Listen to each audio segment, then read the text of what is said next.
1. Keep your skin clean and dry. Yeast can only multiply to harmful levels when the conditions are just right.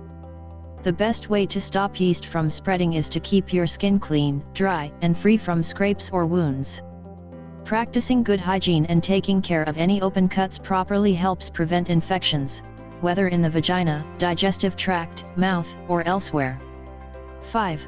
Make sure to wash the genital area with soap every day and dry off the area well after showering, since fungi are most commonly found in moist environments, which is exactly why they can thrive in leftover foods and damp areas outdoors, such as soil. When you go to the bathroom, you can decrease the risk for spreading germs by wiping from front to back, from vagina to your anus, instead of the other way around. Following sexual intercourse, make sure to wash the genital area. It's possible to spread yeast infections during sex from person to person, and even though women are much more likely to carry yeast infections, men, especially men who are uncircumcised, can develop yeast infections in the genital area, too. 6. Always practice safe sex by using condoms, and abstain from sex altogether if you or your partner have an active infection. 2. Wear clean clothes. Make sure to wear clean underwear, and ideally make your underwear cotton or another breathable fabric. Allowing air to reach your genitals helps stop moisture and warmth from developing, which worsens yeast growth. 7.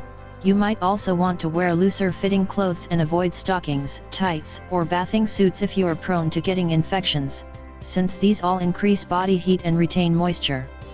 When you do wear a bathing suit, try not to stay in one for too many hours, especially if the suit is wet or dirty. 3. Boost your immune system with a nutrient-rich diet and probiotics. A diet that boosts your immune system can help your body stay in tip-top shape, greatly reducing the risk of an infection since an increase in protective white blood cells is able to target the problem before it worsens. This is the reason why a weakened immune system is one of the significant risk factors for recurring yeast infections. People with viruses like HIV, or autoimmune disorders, diabetes, or cancer are all prone to developing infections more often. Support your immune system by eating a nutrient-dense diet, especially one high in vegetables, healthy fats, including antimicrobial coconut oil, probiotics, and quality sources of protein. Probiotic foods, including kinds that contain bacteria such as lactobacillus or acidophilus, are beneficial for fighting infections of all kinds and proven to be beneficial for yeast infections. 8. Fermented foods including dairy products like kefir or yogurt, kombucha, veggies all contain probiotic microflora that help to protect the intestines, improve the immune system and fight yeast. Probiotics are good bugs that compete with harmful pathogens in the body. The good kind of bacteria that live within your body and on your skin basically compete with Candida yeast for available sources of fuel. Luckily, good bacteria are usually stronger than the yeast cells, and therefore they can cut off the life supply of the yeast or fungi. When it comes to your diet, make sure to control your blood sugar, since high levels of sugar feed Candida yeast growth. 9. Some people with Candida overgrowth need to eliminate nearly all sources of sugar, at least for some time, while the condition clears up. This includes most processed foods or snacks, alcohol, most grains, especially refined grain products, conventional dairy products, and even fruit and starchy veggies in some cases. It might take some trial and error to get the diet right, since everyone reacts a bit differently. A positive side effect is that following a diet aimed at getting rid of yeast and Candida can also provide beneficial bacteria, regulate your appetite, and reduce your cravings for refined carbohydrates and sugars. 4. Rule out allergies. Sometimes allergies to condoms/latex, soaps or other hygiene products such as bath oils, tampons, spermicidal jelly, or douches can cause allergies and infections. Chemical products are irritating to the sensitive genital area and can negatively impact the balance of bacteria in your vagina.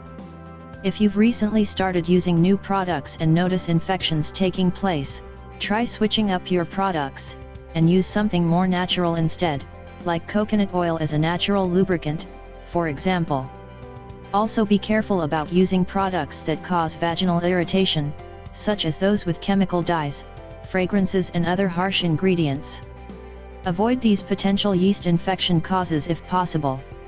Luckily, there are usually readily available alternatives.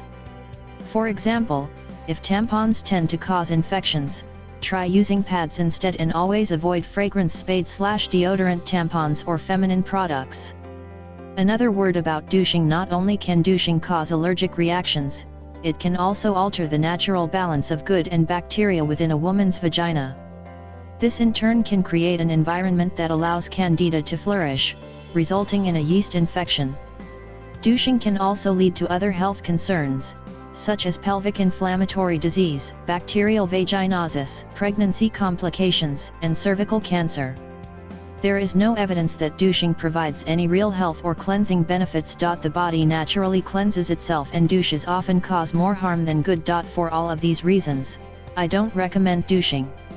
10.5. Consider other medical or hormonal problems. Certain pre-existing medical conditions can increase your susceptibility to vaginal yeast infections because they alter bacterial and chemical balances within your body. Two examples are hormonal imbalances, including kinds that cause high estrogen or progesterone levels, and type 2 diabetes. 11. You're probably aware that diabetes is a condition in which blood sugar levels play a significant role, but did you know that sugar also fuels candida yeast growth? If you eat a diet high in sugar or don't manage your blood sugar properly, you give yeast more fuel to multiply. When it comes to hormones, the female sex hormone progesterone can increase yeast infections in the vaginal area because it increases the production of glycogen, a natural starch that's converted into sugar easily. Yeast can thrive off of these starch molecules, and because women have naturally higher progesterone levels than men, they're more susceptible to yeast overgrowth. Men can develop yeast infections, too. But female sex hormones make them much more likely, especially when hormones are significantly elevated during the second half of the menstrual cycle, during menopause, when a woman is taking birth control, or when a woman is pregnant. 12.6. Fight yeast with supplements and essential oils. Certain supplements and essential oils are beneficial for stopping yeast in its tracks, including probiotic supplements, one of the best natural treatments for yeast infections because they replenish good bacteria. Apple cider vinegar helps balance pH levels. Elderberry and milk thistle help cleanse your liver from prescription medications and hormones from birth control pills. Boric acid, a safe alternative to some prescription medications for the treatment of recurrent yeast infections. Antioxidants, including vitamin C, help boost the immune system. Essential oils, tea tree, lavender, and myrrh oils are gentle yet help kill a variety of yeast, parasites and fungi. Use several drops mixed with coconut oil topically just outside of the vaginal area.